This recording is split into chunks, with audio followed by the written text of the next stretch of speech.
오늘은 룻기 1장부터 19절까지의 말씀을 가지고 룻이 베들레헴으로 오다라는 제목으로 성경 공부를 시작하겠습니다. 기론의 아내였던 오르바는 나오미의 얘기를 듣고 모압의 친정으로 돌아갑니다. 그러나 말론의 아내였던 룻은 시어머니 나오미를 따라 베들레헴으로 돌아오기로 결정을 합니다.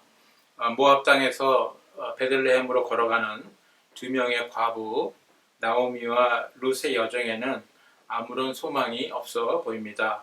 아마 처지에 대한 한탄으로 두 명의 과부는 소리 높여 울었을 것으로 생각이 됩니다. 오늘의 배경은 모압에서 베들레헴까지입니다.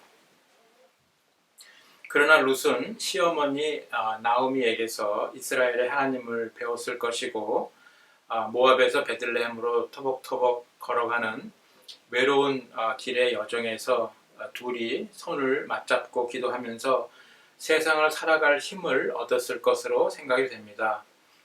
나오미에게는 실패한 후에 빈손으로 고향으로 돌아가는 돌아감의 길이었고, 룻에게는 늙은 시어머니를 봉양하고 섬기려는 마음으로 미지의 세계로 가는 헌신의 길이 아니었나 하는 생각이 듭니다.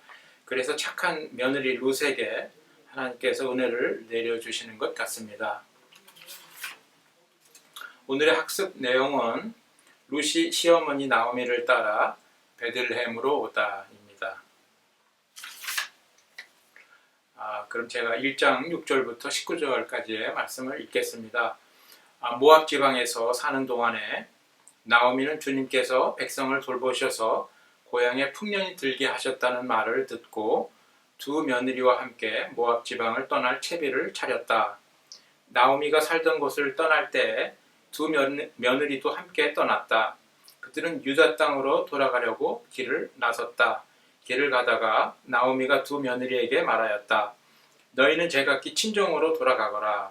너희가 죽은 너희의 남편들과 나를 한결같이 사랑하여 주었으니 주님께서도 너희에게 그렇게 해주시기를 빈다. 너희가 각각 새 남편을 만나 행복한 가정을 이루도록 주님께서 돌보아 주시기를 바란다.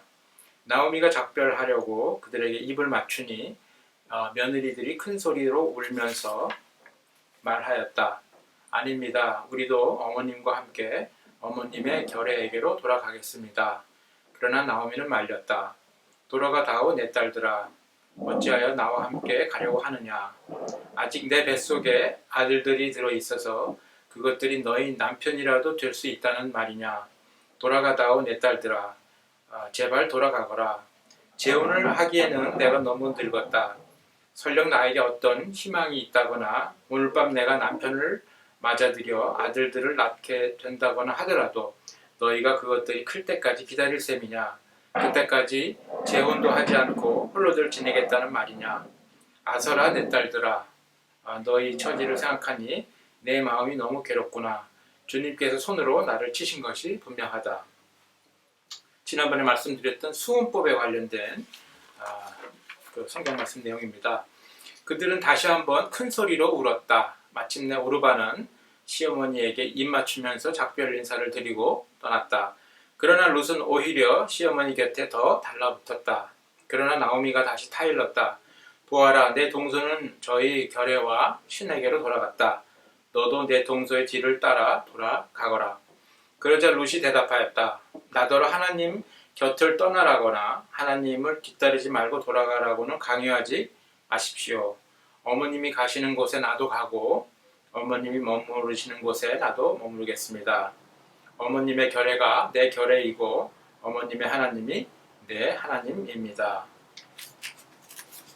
어머님이 숨을 거두시는 곳에서 나도 죽고 그곳에 나도 묻히겠습니다.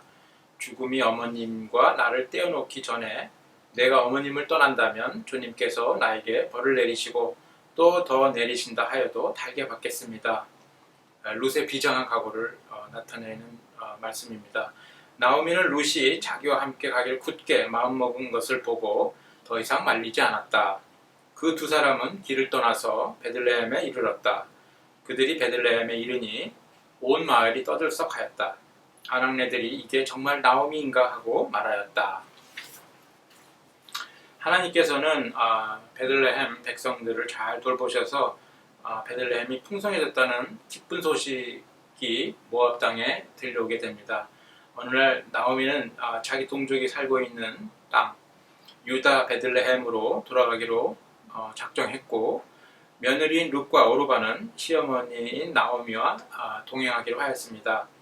그런데 길을 가다가 나오미는 며느리들에게 친정으로 돌아가서 재혼하라고 얘기를 해줬는데, 이 말을 들은 오르바는 친정으로 돌아갔고, 룻은 끝까지 나오미를 따라서 유다 베들레헴으로 가게 됩니다.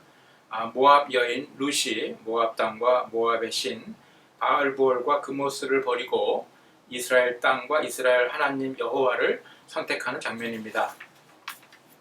룻이 어머님의 하나님이 나의 하나님이 되시리니 라고 고백한 것으로 보아서, 룻은 하나님을 아는 지식과 믿음이 있었을 뿐만 아니라 홀로 된 연로한 시어머니 나오미를 모시러 끝까지 유다 베들레헴으로 따라간 것으로 보아 착하고 효심이 있는 여인임을 알 수 있습니다. 모압 사람들은 그모스의 백성으로 불렸습니다. 그 당시에. 오늘 성경 공부에서 우리가 얻을 수 있는 교훈은, 이스라엘 여인 나오미는 모압 땅에서 얻은 며느리 룻에게 여호와를 가르치고, 룻은 여호와를 알게 되자 시어머니의 며느리 전도죠. 하나님을 매우 사랑하게 되었습니다. 하나님을 알았다면 목숨을 다 바쳐서 하나님을 사랑하고 이웃을 사랑하자가 오늘 교훈입니다. 마태복음 22장 37절의 말씀과 마가복음 12장 33절의 말씀에 나와 있습니다. 오늘은 그 시브리 문학의 구조, 키아즘이라고 불러도 카이어즘이라고 부르는데, 교차 대조 구조, 대칭 병행 구조에 대해서 좀 공부를 해보겠습니다. 아래 룻기와 창세기의 예에서 보는 바와 같이 강조된 표현을 중심으로 대조를 이루는 두 부분을 겹쳐 놓으면 마치 하나가 되는 듯한 명료한 구조를 보여줍니다. 키아즘은 성경에서 전체적으로 빈번하게 쓰이는 구조인데, 이런 구조를 잘 이해하지 못하면 성경은 혼란스럽고 체계 없이 쓰였다고 오해할 수가 있습니다. 룻기의 예를 한번 보겠습니다. 룻기 1장. 개역 성경이 이 대칭 병행 구조를 더 잘 보여주는 것 같아서 개역 성경의 구조를 따왔습니다. A, B, C, 그 다음에 B', A' 이렇게 되어 있습니다. C를 중심으로 해서 반을 접으면 대칭 병행 구조가 됩니다. 저를 떠나라, 강권하지 마소서. 어머니가 가시는 곳에 저도 가고 어머니 머무시는 곳에 저도 머물겠나이다. 어머니 백성이 저의 백성이 되고 어머니의 하나님이 나의 하나님이 되시리니, 어머니 죽으시는 곳에 저도 죽고 어머니 묻히시는 곳에 저도 묻히겠나이다. 제가 떠나면 여호와께서 심판하소서. 이렇게 C를 중심으로 대칭 구조로 되어 있습니다. 또 하나의 예를 보겠습니다. 창세기 11장의 바벨탑 이야기에 나오는 대칭 병행 구조입니다. 여기는 A, B, C, D, E, F, G가 중심이 되고 G를 중심으로 반을 딱 접었을 때 병행 대칭 구조가 됩니다. 읽어보겠습니다. 온 땅에 언어가 하나요. 신할 땅 평지에 거류를 하며, 신할 땅이라는 것은 바벨탑이 있는 바벨론 땅을 얘기합니다. 그 다음에 오라, 벽돌을 함께 만들자. 우리가 건설하는 탑이라. 성읍과 탑이 하늘에 닿도록 야훼께서 여호와께서 내려오셨더라. 여기 G를 중심으로 또 이게 이제 대칭으로 반복이 됩니다. 성읍과 탑을 보도록 그들이 건설하는 탑이라. 자, 우리가 내려가자. 거기서 그들의 언어를 혼잡케 하자. 신할 땅 거기서 언어가 혼잡하더라. 온 지면에, 그러니까 맨 처음에 온 땅에 이렇게 시작했는데 온 지면에 이렇게 끝나고요. 그 다음에 B를 보시면 언어가 하나요 이렇게 시작을 했는데, 마치는 부분에서는 언어가 혼잡하더라 이렇게 끝납니다. 이렇게 대칭 병행 구조가 히브리 문학의 구조이며, 이것을 키아즘이라고 부른다는 것을 오늘 공부했습니다. 오늘 성경 공부는 여기까지입니다.